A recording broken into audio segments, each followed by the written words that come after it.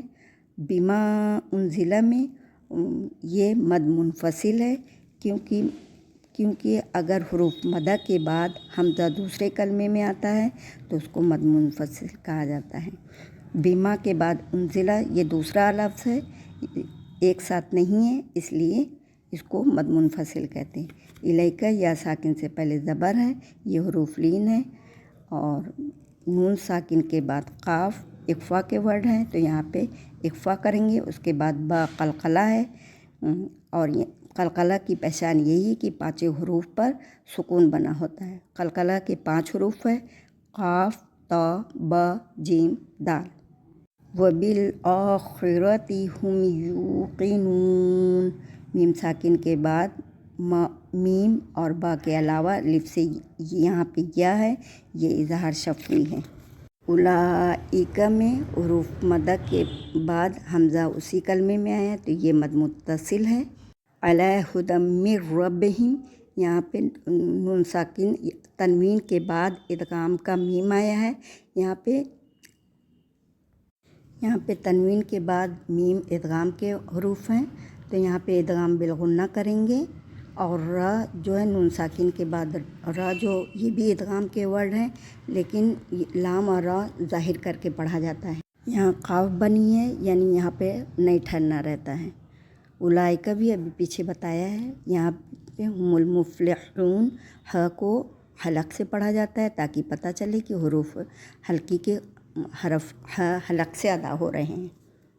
ان شد کے حروف ہیں، نون اور میم شد کے حروف ہیں، یہاں پہ ایک الف کے برابر ناک میں گنگنائیں گے۔ یا ساکن سے پہلے زیر ہے، یہ یا مدہ ہے۔ واو ساکن سے پہلے پیش ہے کفرو میں، اس کو واو مدہ کہیں گے۔ سواؤن علیہم، یہ حروف مدہ کے بعد حمزہ اسی کلمے میں آیا ہے تو یہ مد متصل کہلائے گا۔ علیہم یا ساکن سے پہلے زبر ہے، یہ حروف لین ہے، میم ساکن کے بعد حمزہ آیا ہے تو یہ اظہار شفوی ہوگا، کیونکہ اگر با اور میم آئے تو یہ اخفا شفوی ادغام شفوی ہوتا ہے، یہاں اس کے علاوہ ہے اس لیے اظہار شفوی ہے۔ انذرتہم میں نون ساکن کے بعد اخفا کے ورڈ ہیں تو اخفا کریں گے، یہاں بھی میم ساکن کے بعد الف ہے، یہ بھی اظہار شفوی ہے۔ لم تنذرہم میں میم ساکن کے بعد تا ہے، یہ بھی اظہار شفوی ہوگا، اور نون ساکن کے بعد زا اخفا کے ورڈ ہیں تو اخفا کریں گے۔ میم ساکن کے بعد لام الف ہے، لا یؤمنون، تو یہاں بھی اظہار شفوی ہوگا۔ ختم اللہ، یہ اللہ لفظ جلالہ ورڈ ہے، اللہ سے پہلے اگر زبر ہوتا ہے تو اللہ کو موٹا یعنی پر پڑھا جاتا ہے۔ علی قلوبہم، واو ساکن سے پہلے پیش ہے تو یہ واو مدہ ہے۔ قلوبہم میں میم ساکن کے بعد واو ہے، یہ بھی اظہار شفوی ہے۔ علی سمعہم، یہاں بھی میم ساکن کے بعد واو ہے، یہ بھی اظہار شفوی ہے۔ اب بیچ میں تو بنا ہے، یعنی یہ وقت مطلق ہے، اس پہ ٹھہرنا چاہیے، مگر یہاں بات کہنے والا ابھی بات کچھ اور کہنا چاہتا ہے، اس لیے آگے سے ملا کر پڑھیں گے۔ وَعَلَا یہ مد منفصل ہے، کیونکہ علا کے بعد اب صارحیم الگ ورڈ ہے، یعنی حروف مدہ کے بعد حمزہ دوسرے کلمے میں ہے تو یہ مد منفصل ہوگا۔ اب سا میں با جو قلقلہ ہے، اس لیے یہاں قلقلہ کریں گے۔ میم ساکن کے بعد غین آیا ہے، یعنی یہ بھی اظہار شفوی ہے۔ اس کے بعد غشاوتوں نون ساکن اور تنوین کے بعد ادغام کا واو آیا ہے، یہاں پہ ادغام بالغنہ کریں گے۔ غشاوتوں ولہم میم ساکن کے بعد عین آیا ہے تو یہاں پہ اظہار شفوی ہوگا، اور نون ساکن یا تنوین عذابن میں یا اس کے بعد عین یعنی حروف حلقی کا عین ہے تو یہاں ظاہر کر کے پڑھا جائے گا، اور یا ساکن سے پہلے زیر ہے تو یہ یا مدہ ہوگا۔ الحمدللہ آج ہمارا سبق کمپلیٹ ہوا، ایک رکوع کمپلیٹ ہو گیا ہے۔ صدق اللہ العظیم۔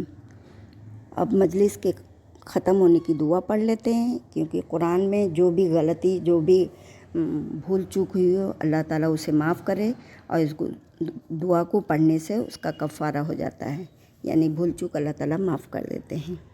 سبحانک اللہم وبحمدک اشہد ان لا الہ الا انت استغفرک واتوب الیک۔ سبحان ربک رب العزت عما یصفون وسلام علی المرسلین والحمد للہ رب العالمین۔ اگر آپ لوگ اس کو غور سے سنیں گے، غور سے دیکھ کر پڑھیں گے تو انشاءاللہ بہت جلد آپ لوگوں کو قرآن تجوید سے پڑھنا آ جائے گا۔ السلام علیکم ورحمۃ اللہ وبرکاتہ۔ آپ سب اپنا خیال رکھیے، اور دعاؤں میں ہم تمام مسلمان بھائی بہنوں کو بھی یاد رکھیے، کیونکہ تمام مسلمان بھائی بہنوں کا ایک دوسرے پر حق ہوتا ہے، اور اپنا فیڈ بیک ضرور دیا کریں۔